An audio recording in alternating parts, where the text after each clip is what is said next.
On this episode of Drinks Around the Table, I sit down with artist and sculptor Rudy Garcia. We talk shop about how his early love of comics put him on a path to help design Hallmark ornaments, McFarlane toys, and monsters for Hollywood. Hope you enjoy.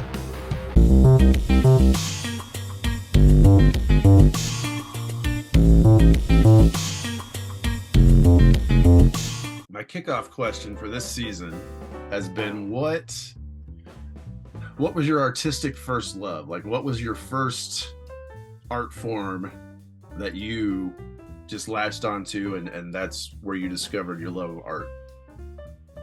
Oh, that's easy. Comic books.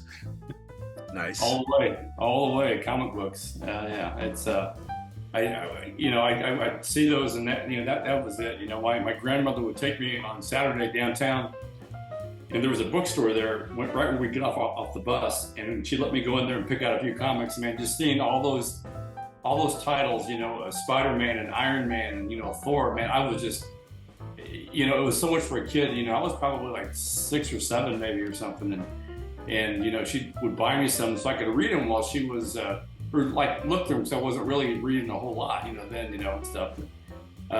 Yeah, I have to say, just comic books. That's what I mean. That was just so. The pictures were just, I just was just so amazed by the art form, of everything. Right. Every time I could remember me buying like 2 copies of the same issue so I could cut them out and play with them, because there were no toys like that back then. Right. Yeah, you're talking like 1968. Something like that, 1969, something like that, Yeah. There was nothing like that available, so I was just...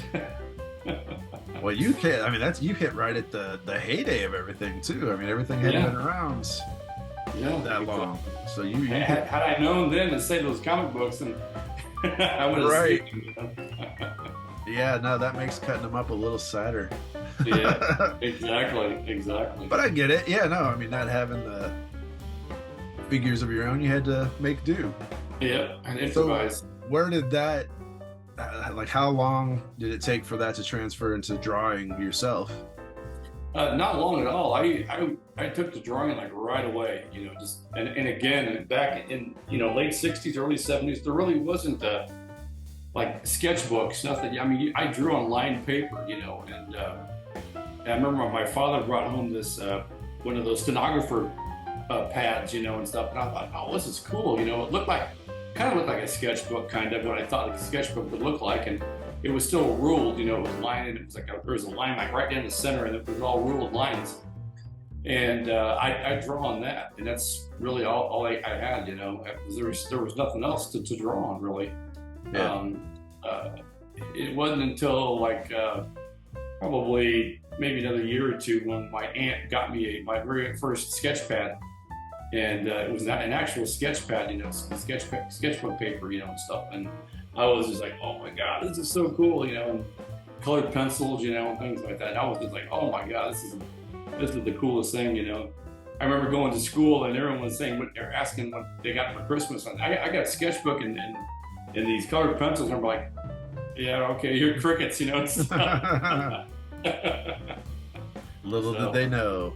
Yeah, little did they know, But no, that's always been. I'd have to credit that, thanks to Stan Lee and Jack Kirby, those 2 guys, for getting my career going where it went, and things. Yeah. So you're a Marvel brat? Yes, I'm a Marvel guy through and through. I gotcha. I mostly leaned Marvel. Probably 75-25. As it went on, I got a little more DC, and then from there, kind of explored other companies. Mm-hmm. I mean, I was being a little younger by the time the image boom hit. That gave me all kinds of stuff to explore outside the big 2. Yeah, exactly. I was at that prime age to be influenced by that.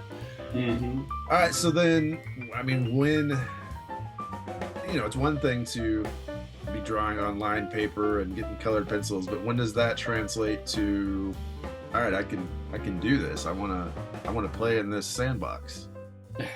Well, it wasn't until later on, because then, you know, I did that for a while, and then other things kind of came up, and I kind of like lost sight of that. I still had it in the back of my head, you know, but other things came up. You know, I had school, you know, and then of course, you know, you go outside and play, you ride your bikes, you know, but I still had that in the back of my head that I love, and I never did stop drawing. I always, you know, then when copy paper came around, you know, that was like, wow, white paper, I mean, draw on, you know. Then I remember in the summertime doing that, you know, we'd be up at night, you know, watching movies and things like that. And back then, you know, there were very few houses that had central air, you know, so we'd all be in the same room huddling around an air conditioner, you know, and stuff. And I'd be drawing there, just sitting there drawing on a coffee table, you know, just drawing away, you know, and stuff. And I always thought that, yeah, this would be great to be a comic book artist, you know, and everything. And I was like, I just don't know how do you go about doing that? You know, and of course there was no YouTube, there was no instructions on how to do anything, you know, how to get into the business. And there was nothing available, you know. So, you know, I went through the motions of, you know, went to high school and took the art classes there. And my art teacher suggested I go to JUCO, you know, and of course JUCO, they don't really have like an illustrator type program. Right. It's more commercial art, which is what I did. I took a commercial art program out there, you know, in the JUCO. But still, it wasn't really where I wanted to go. I think that was kind of like a wayward place for it was like an institution for wayward artists, you know, that were trying to come do something, you know. Sure. Then the art school, the Kansas City Art Institute, that was out of the question. It was way too much money, you know. So yeah. You know, so that's kind of like my early beginnings, you know, and stuff. How it kind of took off, you know, just continued buying these comic books. I was like, wow, this is really cool, you know. Reading, you know, X-Men came around, you know, back in like the mid, you know, for me, I discovered them back in the mid 70s, you know, and then discovered John Byrne. I was like, oh my God, this is so cool, and it was awesome, and everything. And it just snowballed from there. It just kept going and going. And then, of course, you know, you discover girls, you know. Wow, I don't want to do comics. I want to go out with girls. All right, so then what? I mean, does JUCO, does it, the way you had to approach art there, does that then change? I mean, did you kind of just think, I'm going to back burner all this because it's not exactly what I want, or did it scratch enough of the itch that you kind of kept your eye on the prize a little? Yeah, you know, back then, at that time, living here in the Midwest in Kansas City, there was really, all there was Hallmark. And everyone was like, oh yeah, you gotta get a job with Hallmark. And I kind of like got brainwashed into thinking that's the ultimate, you know, place to work at is Hallmark. And so I kind of like put the comic books on the back burner, you know, and things like that. And I was like, yeah, you're right. Yeah, if I can get a job with Hallmark, that'd be great, you know. And I did. I actually, before I graduated from JUCO, I got freelance work from Hallmark. Actually, of course, it was drawing Rainbow Bright. So, but it got my foot in the door, you know, and things. Right. I was doing projects with them, you know, and before I knew it, I was like, you know, I don't think I need to graduate from college. I think I got it made here now. So, me being a dummy, I didn't finish college. I dropped out, and I only had just like a few electives left to go, and I would have got at least I would have got a degree, my Associates of Arts, you know. Yeah. But I didn't do that, and just not even 6 months after that happened, there was no more. We worked right up at Hallmark, and I was like, God. So this was probably roughly like 1995, late 95, like December of 95 and things. And then lo and behold, when 96 and the new year came, I was jobless. I had nothing. I had no job, nothing. I was 33 or 23 years old and no kind of a job, anything. So I had to get a job. So for the next about 5 to 6 years, I worked in a warehouse. Nothing with art, nothing. Lifting heavy boxes, lifting, I actually worked for Best Buy when it first came to town, here. And that's what I did. I worked for Best Buy in warehouses and Didn't draw, didn't do anything. didn't do anything. It's it just, I know it sounds weird, and stuff, but in the 80s, I barely even remember the 80s. It's kind of it was kind of like whitewashed. I don't remember too much of it because the only thing that mattered in the 80s was working, doing your job, going to the gym, and then going to the bar after that, and then doing it all over again. And I don't know how I survived the 80s because that's basically all I did. Yeah. Sounds like me in the early 2000s.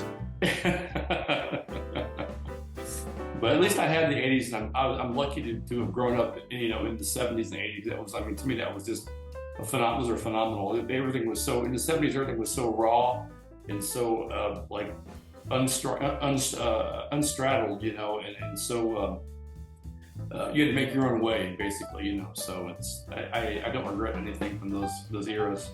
Sure. So does that lack of structure during that time, is that in your art, do you think?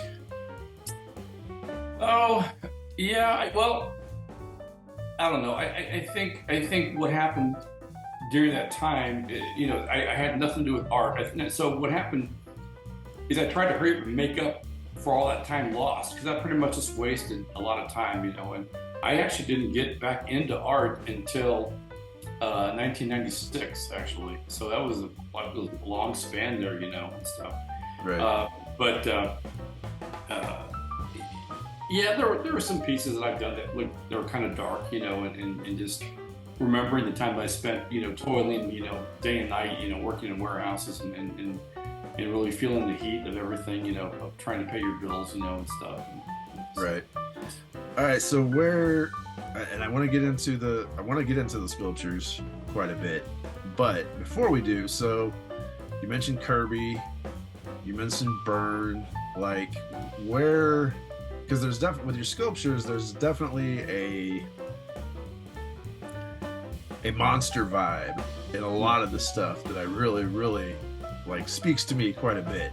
Mm-hmm. Where your art is more, like you say, there is some of your pieces I've seen do have a little bit of a darker bend, but there's also, that love of superheroes is also there too. Mm-hmm. So where does that monster angle? Well, I guess, not Byrne so much, but Kirby definitely had a monsters. Mm-hmm.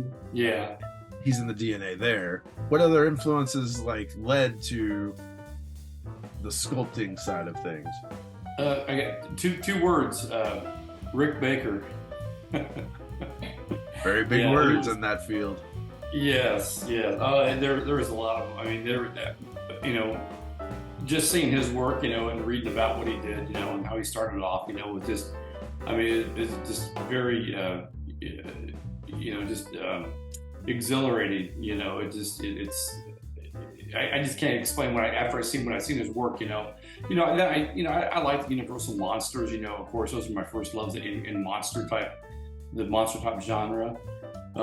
But Rick Baker's, he's just phenomenal. That's just right there. It's just, his werewolf and all the other creatures that he's made. They were just incredible. I just like, oh my God, I can't believe people can actually do this, and make a living out of it, and right. And that kicked off the other little path, about sculpting. I was like, man, this is really cool. I wonder if I could ever get into doing something like that. And again, there was no YouTube, there was no classes on how to do it. How do you get into this? Do I have to by chance draw something and just send it and hopefully get some feedback? Because again, you're talking late 70s, and early 80s, and stuff. American Werewolf in London. So you started sculpting that early? Yeah, well, I was thinking about it. I hadn't really sculpted anything at all, nothing, back then. But I was just thinking, I was like, God, how do you really do this, And then it wasn't until, I think it was actually American Werewolf in London. I think that was it. And then I saw It's Alive.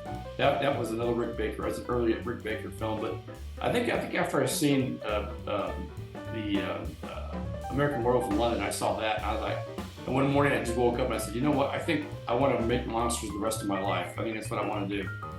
And even though I like comic books and everything, I really, really wanted to try doing that, Yeah. And then again, time went by and didn't do anything about it. Then I had that dry spell with working in warehouses, and everything had to be put on hold, So Right. pretty much. But those and then the Thing, John Carpenter's The Thing, that was a huge influence on me too as well. That was just so cool. Oh, and The Fly.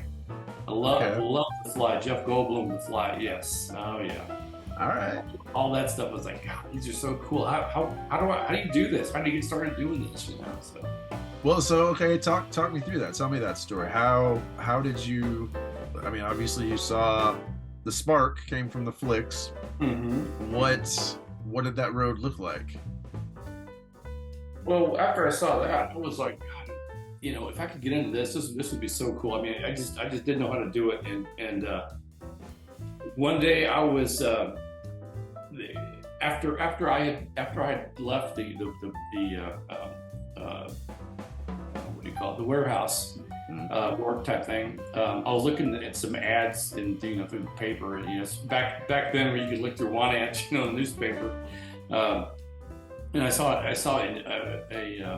help wanted for a toy company in St. Louis. And I thought, wow, this is interesting. So I started reading it more and reading. I was like, wow, I wonder if I could try this. And just on a whim, I just sent a few pieces that I had worked on over the years. And I think one of them was a Mike Tyson illustration that I did, and a Michael Jordan one that I did. Those were two of my my favorite athletes, actually. I have more, but those were two of the ones I really like. Right. So I sent it off, and lo and behold, within about a day or so, I got a call from this company in St. Louis saying, we'd like to fly you out for an interview. Oh, cool, that's great, So my wife and I we didn't fly out, but we actually drove. We ended up driving out there. Yeah. And I got an interview, and it was with a toy company. And I had no idea what type of toys or anything like that, but it was for a company called Trendmasters, and they did like a lot of the Godzilla toys, a lot of Lost in Space toys, and things like that. A lot of just all kinds of things. And I was like, oh my God. And just to walk in that studio to see all these, there was like toys from wall to wall. Just all over the place, and it was such a really cool, fun place to work at. I was like, oh my God, this is, I thought it was like the coolest thing ever. It was so cool. And so we did the interview, and it went well, and then we left. We drove back the same day. That we were only there for a day. And I'd say within about 3 days, I was wondering, are they going to answer me back? What's going to happen? I kept thinking about it. And lo and behold, they called me and said, we'd like to offer you a position here. I was like, wow, really? Oh, wow, that's great. That's cool. And I remember them saying, yeah, we can start you up at $25,000 a year. I was like, no way. I'm like, oh my God, that's a lot of money. What am I going to do with all that money? And so I was like, wow, that's so cool, So that's pretty much how I got into the 3D type art. Of course, there at Trendmasters, I was a illustrator, a concept artist, concepting out the toys, and things like that.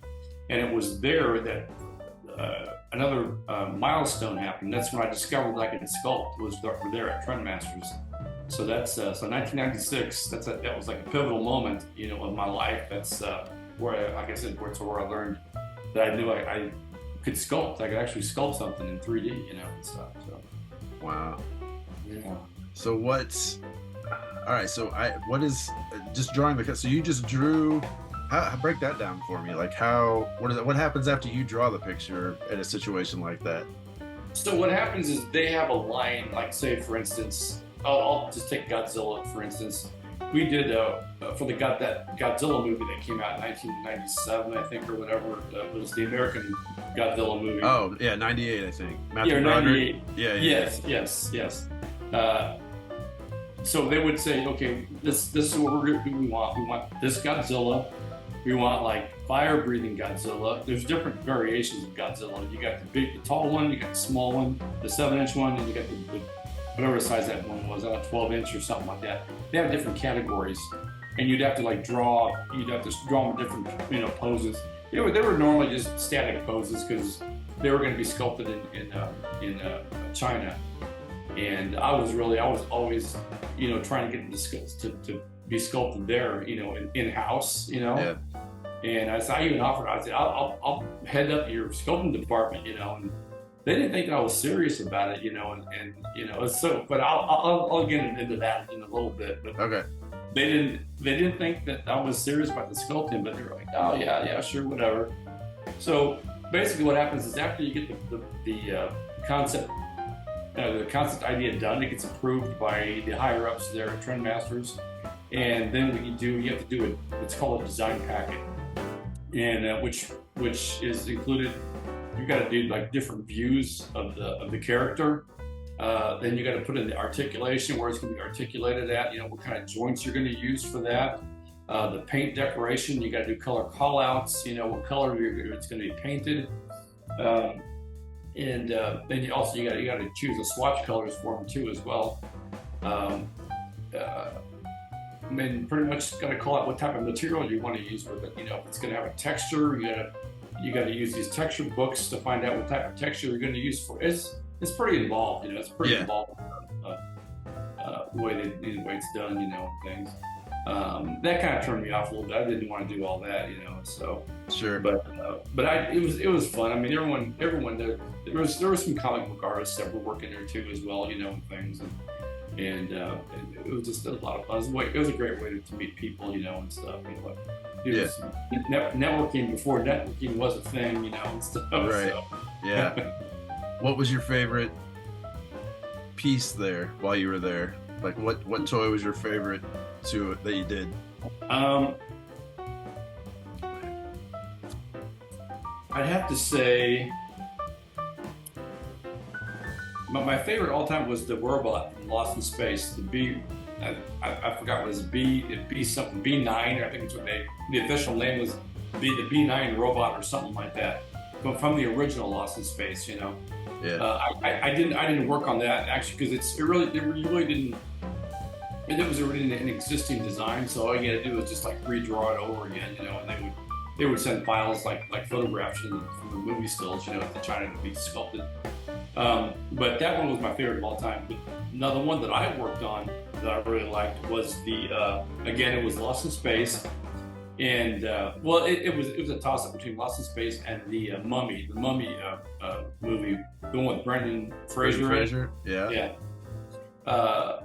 But the other one was Lost in Space, and it was from the episode called "Where There Are Giants in the Valley," with the big Cyclops thing with one eye, and obviously Cyclops had one eye, right. But he was all covered in fur, and stuff. And it was from one of those episodes, and that was one of my favorite pieces I worked on actually. So that's awesome. Yeah, that sounds fascinating. All right, so you said you wanted to double back to wanting to head up the sculpting. Oh yes, yeah. Well, after a certain time, I was there for about 3 years at Trendmasters. So what happened is this guy by the name of Todd McFarlane starts making toys. And I saw those things and I was like, oh my God. I mean, I saw what we were putting out and I saw what Todd was putting out. And I'm like, oh my God, these can be so much better. And they were sculpted in China. So they're really, I mean, it was like apples to oranges, there was no comparison to them, And I hate to say that because I loved everything about Trendmasters. I love the company. I mean, the people there were phenomenal. I love the people that were there. It was just two different styles, basically. And I wanted to go forward with the detail and stuff. So I had to, I put a portfolio together. I was like, God, what if these guys are hiring? By that time, there was email, and stuff and everything. And so I did some quick sculpts. You know, American World from London was one of them. I had done that a while back. You know, or not. I shouldn't say a while back. It's probably like a year back. And I started doing that, and I took pictures of it. And so I sent that out. I sent out The Fly. You know, Jeff Goldblum's The Fly character. You know, I did that. And it wasn't very many things. Like maybe it was like 3 or 4 pieces, and that was it. And again, I got a call from Ed Frank, who headed up McFarlane Toys. He was the president there of McFarlane Toys, and yeah, we'd like to bring you out for an interview again. So I went out there, and they offered me the job right there on the spot. I was like, wow! I said, oh my God! And my wife and I we had our first daughter. And we got a house built in St. Louis. So I had to uproot everything and head to Jersey, to New Jersey. So that's kind of how that took off, you know, with McFarlane Toys. You know, that's pretty much the story of that. You know. Yeah. You know, but like I said, me when I in the art field, I always kept looking for more and more and more. You know, I wanted to keep pushing forward and keep going and keep going and keep going, you know. My wife wasn't crazy about it. She thought I was crazy. She goes, you must be nuts. You know, you got to be nuts.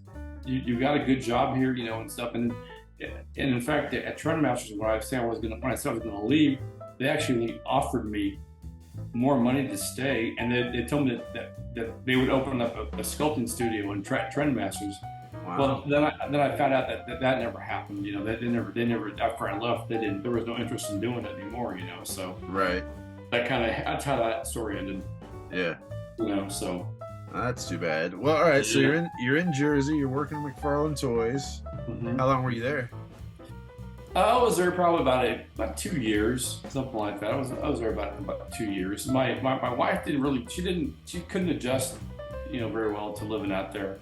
Me, I didn't have any problem with it. She felt alone and isolated out there because we didn't know anybody. I mean, well, she did. I had made friends there at work, you know, and stuff, but she didn't know anybody, you know. I mean, nobody there. And her and my daughter just spent, you know, days just up because we rented a place actually up on a mountain. It was in a ski lodge, and we were staying there.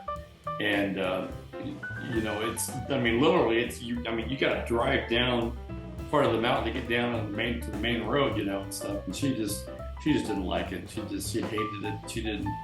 I think if she would have made more friends, more people, she would have been okay with it. But she couldn't. She would care for my daughter, you know, all day long. So there was hardly any time to do that, you know. So yes, it was torturous to watch her live there, you know. So after about a year, she moved back to Kansas City. And then I stuck it out for fun because I had signed another year's lease, so I didn't want to lose my deposit, you know. So I stuck it out another year. Then I moved back, but it was great. McFarlane Toys is really cool. I mean, I learned a lot. I mean, if anything about that company, I learned a lot how to work with different types of clay instead of just super sculpting. You know, I learned a lot of different techniques. Met a lot of different people, made a lot of connections. Yeah.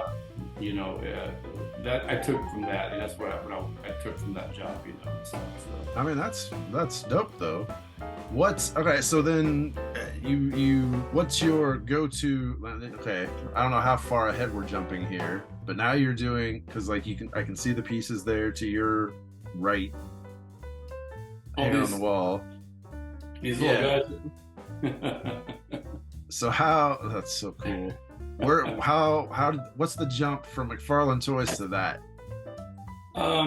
It's not really too far of a jump because once I moved back here, I started working with a company called Diamond Select Toys, and they do a lot of Marvel. Again, this is how I come back with Marvel. Like I come full circle now, you know, because they got the license to work on Marvel. Licenses, you know, all coming like little statues, like mini busts, you know, and statues and things like that. And so, and I worked for them for about a good, almost 10 years actually. I was with them for about almost 10 years. And again, I did a lot of concept work and as sculpting too, as well as hand-on sculpting, you know. And the monstery thing came about wanting to do my own pick up my own characters, you know, do, because obviously, you know, you can't do a Spider-Man and try to sell it, you know, you can't, because it's, you know, you have to get a license for it, you know. Sure. You'll get a cease and desist order. Right. So that just came from wanting to do my own characters, you know, creatures and characters, you know, and things like that. I've always wanted to do. I have a fascination with zombies, you know. I love doing zombies, you know, a lot of zombies, and I like doing a lot of like almost like I don't know how you would. I guess the best way to describe it is like science experience or experiments gone wrong, you know, things, you know. So that's kind of like the genre that I like. It's not a lot of science fiction type creatures, you know, things like that. Yeah. What do you work with mostly? Like what type of? Now, I mean, I don't do any more clay sculpting and all that. Everything's done in ZBrush. It's all done in digitally. Yeah. It's painted. Everything's painted in poly paint, and then I have a 3D printer. I print out all of my things on the 3D printer and just paint everything up. You know, that was. I do. The final product is painted just with regular paint. You know, acrylic paints, you know, and things. Yeah. But like this guy, like these guys right here, these were like done in. These were actually traditionally sculpted and molded and casted. I cast these in translucent resin, and then I just added some hair to them, you know, and stuff, and added this piece of wood, and it's got like a couple of magnets there on the back, and they stick pretty good. They're very strong magnets. So sweet. Oh, thanks, thank you. All right, so I've seen you've worked. I've seen a Vecna from Stranger Things from you. Oh yeah. I've seen you just did some Star Wars, right? The property. Yes. I worked on. I did an ornament for Hallmark that's out now. And you know, funny you should mention that because I'm trying to track one down. I can't. Hallmark. I called them the other day and they said that they're trying to get me a work sample, but they're not for sure if they can get me one or not. Oh my god. But that sucks. That's a hard one to find. And I looked online, and I guess that was a Comic-Con exclusive. It's that character from the Book of Boba Fett, that the chrysanthemum, the Wookiee, the big the black-colored Wookiee, you know. And and it's a big one. It's like 5.5 inches tall, you know. So that's a pretty big ornament. Yeah. Yeah. All right. So do you? Oh, sorry. Go ahead. No, I was just gonna say, and I've been trying to find them. I've seen them as high as $130. You know, they're really jacking them up. You know, yeah, you put con exclusive on there, and yeah, that seems to add some dollars to it there. Yeah, it was a San Diego Comic Con and a New York Comic Con exclusive. Okay. Double there. What's is an IP, or is there anything that you haven't got your hands on that you still would like to get your hands on? Well, you know, I did try for a while, actually for at least a good 6 months, and that's like the last frontier for me that I've tried to crack. It's like the toughest nut that I haven't not been able to crack yet, and it's to do concept art for like a video game, or like a film, or TV or whatever, I have to back up a little bit. I did do when I first moved back here from New Jersey, I did get to work on Buffy the Vampire Slayer. I did a few designs for one of their seasons. Actually, one of the episodes. It wasn't even the whole season, just like one episode. And it was through Joel Harlow, and I did a few of the character concepts actually. So nice, pretty fun to do. Yeah, I really enjoyed that. Do you remember what character? Like, what was it? A named character? Was it a creature? Actually, you know what? It was. I take it back. One was for Buffy. One was for the other show from Buffy, Angel. Okay. Yeah. You know the guy, the green guy that's on there with the horns. Yeah. It's called Host, I think. His name was Lauren, I believe. Yeah. I did some early concept work for how the character was going to look like and stuff. Well, I awesome. have those still. I still have all those drawings. Yeah. That's amazing. Yeah. Man, you have had quite the storied career for someone that didn't. Yeah. I almost feel like I almost feel like I'm the Forrest Gump of the artwork. Well, particularly for someone that like you're self-proclaimed, like I didn't finish college, Yeah, I didn't go the path I envisioned, but yet you have all these little gems of yeah. They're jobs that you've had. They're peppered throughout my timeline, and stuff,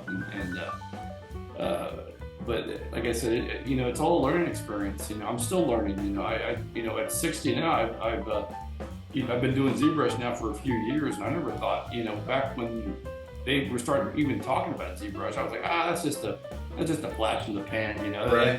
that'll never take off. You got too many traditional sculptors.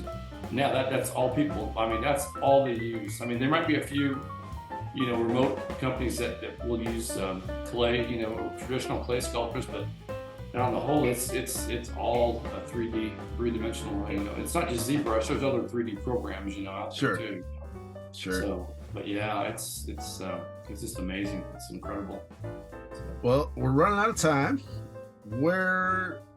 If anybody was inclined, which they should, because man, you've got some dope sculpts, and artwork on top of that. I keep talking up the sculpts. I shouldn't. You've got a wide range, but where can everybody find you? Well, you can find me actually on Instagram. That's where a lot of my things are on. Actually, pretty much all of my artwork, like 95% of my that Instagram is all just artwork of mine. It's just under Clayboy Creature Shop. Okay. There, and that's what it goes under. The other one would be my art station, and it's just ArtStation / Rudy Garcia 1. That's where you find Cool. out. And I'll put all that down below. So, well, man, thanks for having a drink with me. Well, thanks. I appreciate it. I've been enjoying this little drink here. We're having our Day of the Day celebration, Day of the Dead celebration next week, and we're having this drink. It's I believe it's called the Karina or the Katrina or something like that. It's a Rudy's, but yeah. So yeah, It's tasty. no, it's very good. It's almost gone too. All right. Well, we'll talk to you next time.